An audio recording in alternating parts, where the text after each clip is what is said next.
ጭንቀቱ የከፋ ነው። ጭንቀት አለው በጣም አሁን እሷ በአማማት ቁጥር የሚሰማ ስሜት አለ። ምን ነው ባለከዋት ሁሉ በጣም የሚገርመው እናትነት ከባድ ነው ማለት ትርጉሙ ከባድ ነው።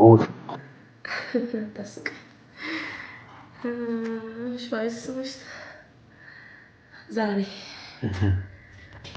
እንግዲህ በጸሎታችሁ አስቧት። ተጨንቀናል።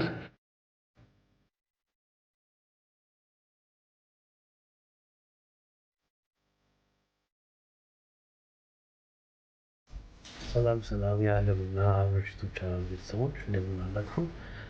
እኛ ደህና ነን። ዛሬ ዓለም ወለጇ ደርሶ ሆስፒታል ነው ያለነው። እንግዲህ አልፏል፣ ቀኑ አልፏል። የሚገርማችሁ ቀኑ 10 ቀን አልፏታል እና ሆስፒታል ዛሬ ብሏት አልጋት ይዘው ያው እንግዲህ የሚደረገውን ፕሮሰስ አድርገው ያስወልዷታል ብለን እንጠብቃለን። እንግዲህ እግዚአብሔር ማርያም ከአንቺ ጋር ትሁን ብላችሁ በጸሎታችሁ አግዟት። ምን ታያለሽ? ጸሎት አድርጉልኝ።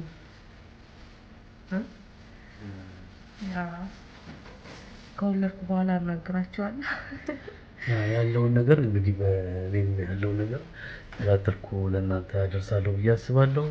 ከዚህ በኋላ እንገናኛለን። አልጋ ስትይዝም ምንም ያለውን ነገር እስከመጨረሻው ድረስ አሳያችኋለሁ ብዬ አስባለሁ። አብራችሁን ቆዩ። እንደምታዩት መድኃኒት ሰጥቷታል። ትንሽ መቆየት አለባት። አሁን ክላስ ይዛለች።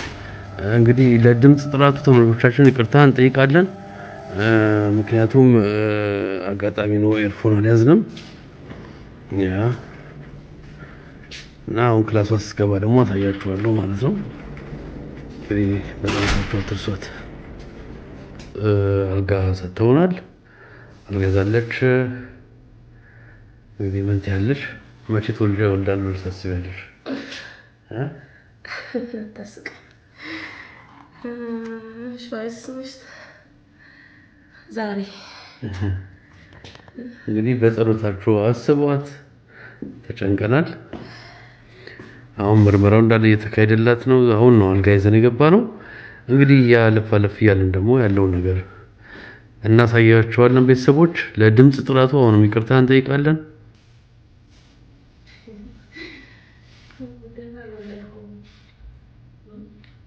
እስቲ የህመሙ ስሜት ምን ያክል እንደሚያምሽ ምናምን እስቲ ለተመልካቾቻችን ትነግሪያቸው።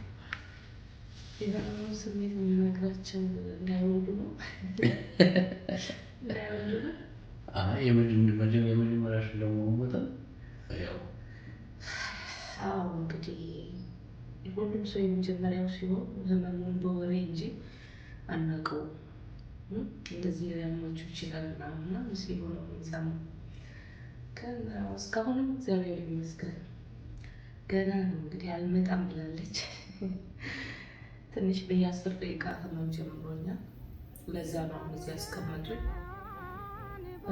እንግዲህ በየ5 ደቂቃው በየ4 ደቂቃው ሲሆን ደርሷል ማለት ነው ብለውኛል። እንግዲህ ጸሎታችሁን አትንፈጉ ላለው እንትን ህመሙ በየ5 ደቂቃ ሲሆን እየተወከለ የሚያምሽ በየ5 ደቂቃ ሲሆን እንትኑ ሆድሽ አካባቢ ዝቅታ ነው ያለው።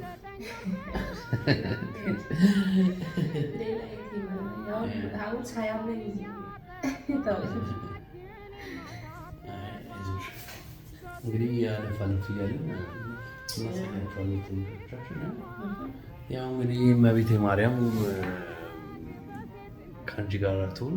ጭንቀት አለው በጣም ይጨንቃል። በነገራችን ላይ አሁን ሴት ልጅ በእንትኗ ነው በሆዷ ታረግዛለች ይባላል። ልጅ 9 ወር፣ ወንድ ልጅ ደግሞ በአይምሮ ነው የሚያረግዘው ይባላል። እውነት ጭንቀቱ የከፋ ነው።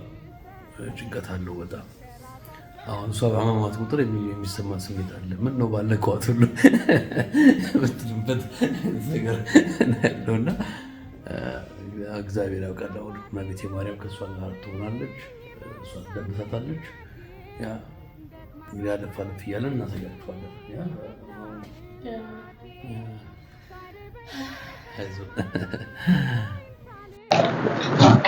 እንግዲህ ተመልካቾቻችን ትላንትና ነበረ ቪዲዮ የሰራሁላችሁ እና ምንድነው መሰላችሁ ያው ምጡ እንዲመጣላት መድኃኒት ሰጥቷታል። ግን ሆኖም እኔ ትላንትና ማደር አልቻልኩም እና ወደ ቤት ሄጄ አድሬ አሁን ደግሞ ወደ እሷ ጋር እየገባሁ ነው። እንግዲህ እግዚአብሔር በጸሎታችሁ አግዙን። አሁን እንግዲህ ወደ እሷ ጋር እየሄድኩ ነው። የሚሆነውን ነገር አብረን እናያለን። በኋላ መጥቼ ያሳያችኋለሁ።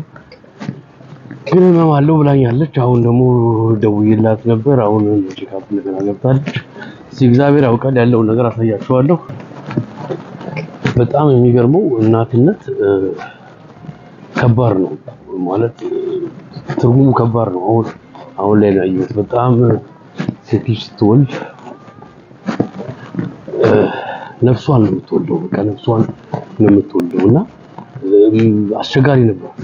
በጣም ምጡ አስቸጋሪ ነው። እንዴት እንትን እንደምትለው አላውቅም። እንጃ እንግዲህ እናየዋለን። አስቸጋሪ ነው ብቻ ለኔ በጣም ከብዶኛል። እኔ እሷን ግማሹን ያክል እንኳን ብሆን በእርግጥ ምን ይባላል መሰላችሁ ሴት ልጅ 9 ወር ስታረግዝ ወንድ ልጅ ደግሞ ባይምሮ ያው 9 ያ እንግዲህ ከባድ ነው እናትነት እና እኔ በዛ መንገድ ነው ያየሁት። እንግዲህ እግዚአብሔር ያውቃል እንግዲህ የሆነ ነገር አብረን እናየዋለን። እመቤቴ ማርያም በሰላም ተገላግላት መብርሃን አለች የድንቅ አማላጇ ከሷ ጋር ትሁን። እኛ እንግዲህ ማድረግ ያለብኝ ምንድነው ከሷ እኩል ምጡን ማከፈል ባልችል ከጎኗ መሆኔን ማሳየት መቻል አለብኝ። ከባድ ነው። እኔ እናቴ ትወደኛለች በጣም ነው የምትወደኝና ለካ መውደዷ ልኳ ይሄ ነበር። የሞደር ጥጓ ይሄ ነበር። ስቃዩ ነበር ለካ ልትወደኝ ያስቻላት ነገር። ብቻ ትርጉሙ ከባድ ነው እናትነት። እና አሁን ወደ ግቢው እየገባሁ ነው። ይሄ ነው ሆስፒታሉ ግቢ። እሷ አዛኛው ፎቅ ላይ ነው ያለችው። እንግዲህ አሁን እየሄድኩላት ነው። ገና ነው ወይ አዲስ ነው ልክ እንደ ኢትዮጵያ ነው አዲስ የተሰራ ነው። ያው ጭቃ አለ እዚህ ጭቃ ይናፈቀው እዚህ መጥቶ ከብለል ማለት ይችላል። ቤተሰቦች እንግዲህ አሁን ገብቻለሁ ሆስፒታል አግኝቻለሁ። ያው ያለውን ነገር ከኔ በለጠ እሷ በደንብ ታብራራልናለች። ወደ እሷ ወስዳችኋለሁ። እንዴት ነሽ? ለምን አረፈድክ? አላረፈርኩም እኮ ነው የመጣሁት። አይ ሰዓቱ 3 ሰዓት ላይ ነበር ግባ ያሉኝ። በ9 ሰዓት ማለት ነው ጠዋት። ስለዚህ እሱን መጠበቅ ነበረብኝ። እንዴት አዳርሽ እንዴት ነበር? እንቅልፍ ቢባል በአይኔ ሳይዞር ነው ያደርኩት። በእውነት ህመሙ እንዴት ነበር?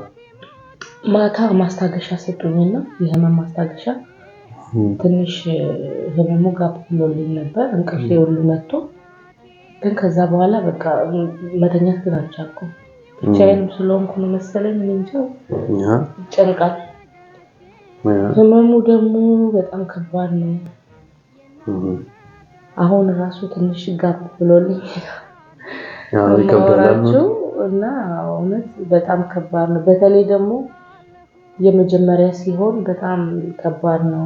ምኑን ከምኑ እንደምትይዙት በቃ አታውቁትም። እና ሰው 2 3 4 ሲወልድ እንዴ አያማቸው ምን ያማቸዋል ኖርማል እና ምን ነበር። ግን ያው ለከሰንት መከራ ሳለፈ እኔ እንደዚህ ከሆነ ደግሜ ወልድ ራሱ አይመስለኝም። እንዳትረሽ እንዳትሉኝ እንጂ አይ የኔ ትንሽ ይመስለኛል። የኔ ትንሽ የከበደኝ እንደውም ጎበዝ ነሽ ጠንካራ ነሽ እያሉኝ ነው እንደውም። እና ዛሬ 11ኛ ቀን ዛሬ 12ኛ ቀን ነው ማለት አልፎሻል። አሁን እነሱ ካሉበት ቀን እነሱ ተወልጃለሽ ካሉበት ቀን 40 ሳምንት ሞልቶኝ 12 ቀን ጨመረና ዛሬ ግን እግዚአብሔር ይመስገን ትንሽ መንገዶቹን ከፋፍተዋል። ያ አሁን ዛሬ ወልዳለሁ ብዬ አስባለሁ። እነሱም እንደዛ ነው ያሉት። ጸሎት አድርጉልኝ። ጸሎታችሁ ህመሜን ያቀልልኛል። እና ትንሽ ስለፈራው ነው መሰለኝ። እና ደግሞ በዚህ አጋጣሚ የምነግራችሁ ነገር ቢኖር የዛኔ የሆስፒታል ሻንጣ ሳዘጋጅ አንድ ቪዲዮ ለቅቄላችሁ ነበርና እንደኔ ምናልባት ቀናችሁ ሳይደርስ ማነው ቀናችሁ አልፎ ለመውለድ ስትገቡ ብዙ ልብስ ያስፈልጋችኋል። እኔ ያዘጋጀሁት ለኖርማል በምጥ መጥቶ ምናምን ለሚገቡት ነው። ኖርማል 2 ቢጃማ ምናምን ያዘጋጀሁት እና ግን አይበቃም። ስለዚህ ይሄንን ልንገት አልነግራችሁ ለምን አሁን ዛሬ ራሱ ይዘህልኝና ብዬው እሱ ሌላ ልብስ ተጨማሪ ያለው አልቆ እንግዲህ ትናንትና ነው የገባሽው አይደል? እንግዲህ በ2 ቀን ውስጥ ስንት ልብስ ቀይረሻል ማለት ነው? ስለዚህ ለምን እንደቀየርኩኝ ያው እናንተም ታውቃላችሁ እና ግን ደግሞ ያስፈልጋል። በቃ ተጨማሪ ልብሶች ብትይዙ ቀድማችሁ ለምትገቡ በኖርማል ለምትወልዱ ህመም ቤታችሁ ሆናችሁ ህመም ጀምሯችሁ ሆስፒታል ለምትገቡ 2 ልብስ በቂ ነው። 2-3 በቂ ነው። ግን ደግሞ እንደኔ ቀድሞ ለሚገባ አሁን ዛሬ 2ኛ ቀኔ ነው። ግን ደግሞ እንደዛም ሆኖ ብዙ ልብስ ጨርሻለሁና ይሄንን ነገር ልንገራችሁ ብዬ ነው። ለምን አጠገባችሁ ሰው የሌለ በተለይ እንደዚህ አውሮፓ ላይ ስንኖር አጠገባችን ሰው የሌለ ብዙ ሴቶች ይኖራሉና ተዘጋጅታችሁ ብትሄዱ እላለሁ። ያ እንደ ቀላል የምናየው አሁን አገር ቤት ሆነን እንደ ቀላል የምናየው ጎረቤት አለ፣ ዘመድ፣ እናት፣ አባት አለ። እንደ ቀላል የምናያቸው ነገሮች እዚህ በጣም ብርቅ ናቸው እና አስፈላጊ መሆናቸውን አሁን ነው የምንረዳው። ጎረቤት ቢኖር ራሱ እናትና አባት ሩቅ ቢሆኑ ጎረቤት ቢኖር አብሮሽ ይመጣል፣ ያግዝሻል በብዙ ነገር። እሱን ብቻ ማህበራዊ ህይወቱ ኢትዮጵያ ላይ ቆንጆ ነው ብዬ አስባለሁ። እሱን ብቻ ሳይሆን ምና ከቤት ስትመጣ እንደዚህ ሰውንም ከማስቸገር የሚባል ነገር እኮ አለ። ይሄንን አምጣልኝ ቤት ገብተህ ይሄን ከፍተህ ምናምን የማትልበት ሁኔታዎች ሊኖሩ ይችላሉ። ብቻዋን የምትኖር ሴት ልትኖር ትችላለች። ገብቷል። በዛ መሀል ላይ እቺ ልጅ የሚያቀብላት አጠገቧ ከሌለ በተለይ ደግሞ አሁን በኮሮና ሰዓት በጣም ባል እንኳን አይገባም ነበር። አሁን ግን አሪፍ ነው። ቢያንስ ባል ይገባል። አንድ ሰው በትላይፍ ፐርሶን ለዛ ሰው አንድ ሰው መግባት ይችላል። ግን ተዘጋጅታ ደግሞ ብትመጣ የበለጠ ጥሩ ነው ባይነኝ እና ይሄን ይመስላል። ይሄን ነው ሲያላ አለፍ አለፍ እያልን ደግሞ ያለውን ነገር እናሳያቸዋለን። ወልድ ደግሞ ከዚህ በኋላ እንኳን ወልጄ ነው የሚሆነው። ከዚህ በኋላ የደከመች ስለሚመጣ ብዙ ማውራቱም ከብዳል። ጸልዩልኝ። አመሰግናለሁ። በኋላ እንገናኛለን ከልጃችን ጋር።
አሁን ቅድም በብርታት እንዲሆናት ደረጃ ምናምን ወተን ነበር። ያው መውለጃዋ ስለደረሰ ወቅት ትንሽ አደረገን፣ ደረጃ ወጣች ምናምን። ስንመለስ ግን ይሄን ልጅ አልጋ አገኘን። እንግዲህ ልጃችን በቅርብ ትመጣለች ወይ ዛሬ ትወልዳለች ማለት ነው። ይህ ምልክቱ ነው። ይህን እንድታየው ብዬ ነው። ሰርፕራይዝ ስለሆነ ነው። ይሄ ድንገት የፈንጠዝያ ማለት ነው። ያ ድንገት የፈንጠዝያ በጣም ታምራለች። ይሄ ሆስፒታሉ አልጋ ነው። በጣም ቅልብጭ ያለች ነች። በጣም ደስ ይላል። እንድታዩት ብለን ነው።